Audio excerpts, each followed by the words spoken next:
Yangilik oddiy ko'mirni olasiz, olib turib asfalt bo'lmagan joyga bitta tashlaysiz. Tashlaganingizdan keyin mana shunaqa atrofga yog'imiz quyamiz. Quyganimizdan keyin yaxshilab bitta uramiz. Urib turib 1 soat kutasiz, 1 tiyinlik foydasi bo'lmaydi. Do'stlar, baribir asfaltni urnini bosa olmaydi. Mana shu asfaltimizga ahamiyat bersalar, qo'ltiqi bo'lmaydi, ya'ni bu svejiy bo'ladi, mayin sifatli asfalt bo'ladi. 1 yilgacha garantiya berishar ekan.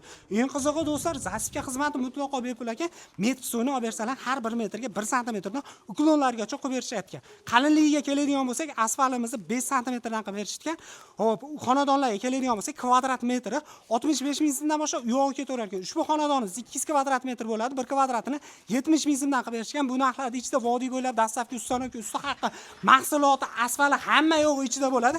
Sizdan talab qilinadigan narsa yeb ichishlarni qilib bersalar bo'ldi. Ko'chagacha ichsalar, ko'chaga tonnasiga hisoblanadi.